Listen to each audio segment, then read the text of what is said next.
Good Tuesday morning, everyone. Welcome to GardenStateWeather.com and GardenStateWeather.blogspot.com, providing superior forecasting for the northern mid-Atlantic 24 hours a day.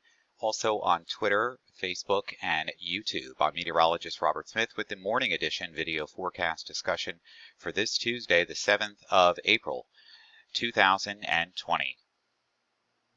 Morning, warm advective clouds are moving in. Put on a happy face.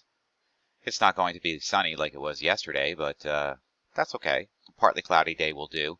We have mid-level clouds. It's a pretty flat-looking cloud deck over the area as warm advection gets going here this morning across the northeast and streaming in all the way from the Great Lakes and the Ohio River Valley through Pennsylvania, New Jersey, and the Delmarva this morning. If we took a look at the NESIS goes east band 13, this is our infrared channel again. A pretty flat deck of mid-level clouds moving across and streaming into the area today. And we have some precipitation along this boundary also from Ohio into southwestern Pennsylvania into the Delmarva. Very, very light showers. And if we looked at the radar, we can see the stream of moisture coming in from off of the Great Lakes into the Ohio River Valley and into southwestern Pennsylvania and the Delmarva this morning. But most of the day today for our area will be dry. And if we look at the surface chart, we've got weak high pressure in place and very calm wind conditions this morning. And here is our warm front to the south. Here is our cold front well to the north. And in between the two, a wedge of high pressure across the region. Here's a look from the close-up now from the infrared, the visible channel, the red channel. We can see a pretty flat deck of warm air advective clouds moving in. We had a little bit of sea breeze yesterday on Long Island Sound. That may be something that we have to look forward to today across New Jersey. We'll get into that in a minute. If we took a look at the low-level water vapor channel, we can see pretty dry air here in the lower levels of the atmosphere, but here comes the moisture influx now just to our south and west. And if we went into the upper level water vapor, same kind of thing. Always love looking at the low-level water vapor from a bird's eye view perspective of the contiguous United States. Here's convection and warm air advection building up with this system here moving in towards the Great Lakes. Here's our warm pool feeding into this with our warm frontal boundary here. We have some convergence and confluence giving way gradually off the east coast. And here is our very active subtropical jet stream with abundant moisture here and abundant moisture here with rain and even some thunderstorms here. We'll get into the Storm Prediction Center in a minute. The most important thing here in the polar stream, here's another system coming into the northwest coast, and of course our big storm system that is just pummeling portions of Nevada, California, and Utah this morning. Latest national hazards this morning, let's see, in the blues here we have a winter storm watch here for portions of northern and central southwestern Maine. Of course, the tributaries where the snow melt is occurring, we have some fog here across the northern plains. And again, with all the melted snow and also the rain, again around the Tennessee and Mississippi River Valley, some fog this morning in central and southeastern Texas. And winter storm warnings, or red flag warnings actually. These are red flag warnings for dry conditions here across the central plains. And also we have some high wind warnings here for portions of the northern high plains as well. And into Colorado we have a red flag warning as well. The big story here today again is in California. And we have flash flood watches and flood warnings and also some snow. We do have winter storm warnings too, so it's been very wet here. We'll get into that in just a moment.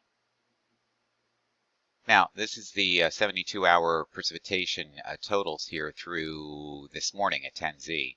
And of course, some of the mountain areas have well above 2-3 inches of liquid equivalent. This is liquid equivalent. This is not snowfall.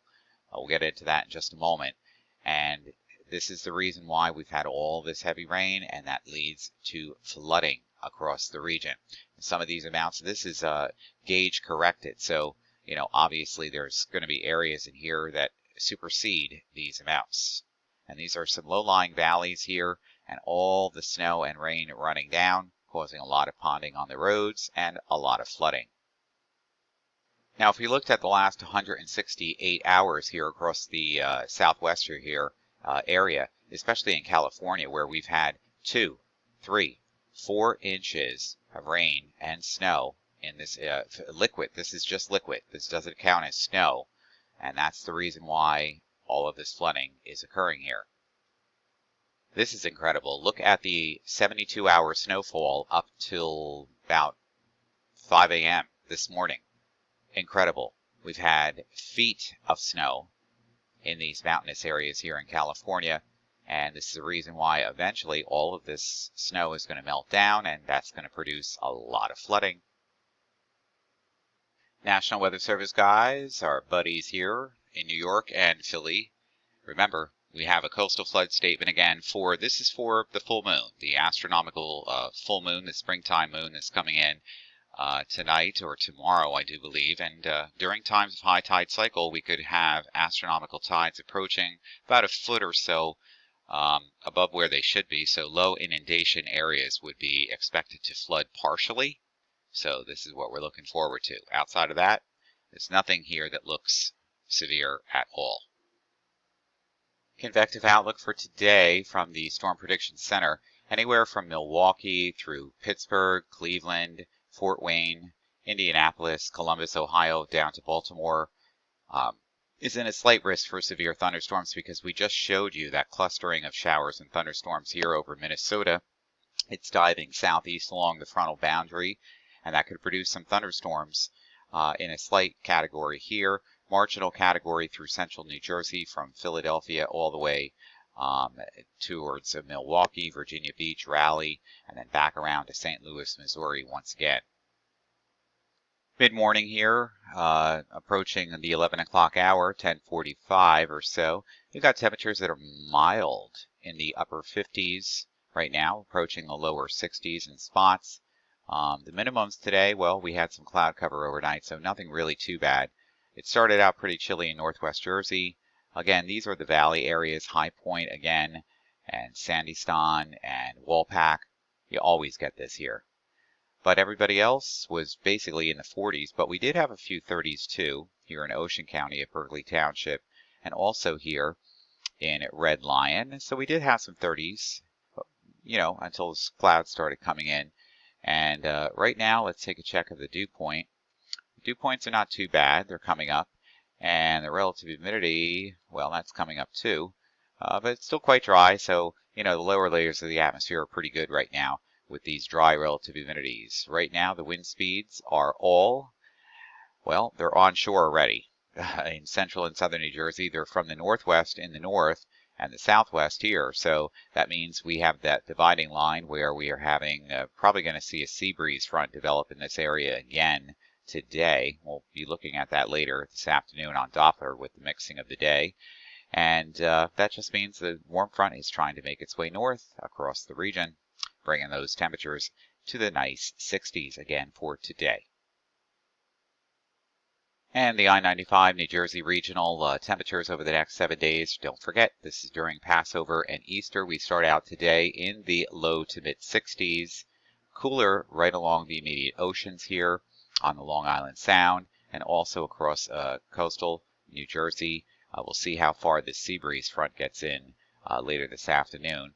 And also the back bays here in the Chesapeake could get into the upper 60s to around 70 again in the I-95 corridor. Tomorrow is quite warm as the warm front surges north, but look, may not make it all the way through northern New Jersey and the Hudson River Valley area. Temperatures could remain in the 50s, while everybody else just soars into the 60s and even approaches 70s here from central Jersey south, and even possibly the mid and upper 70s around the Washington, D.C., Baltimore area. So, what a gradient of temperatures by about 20 degrees or so.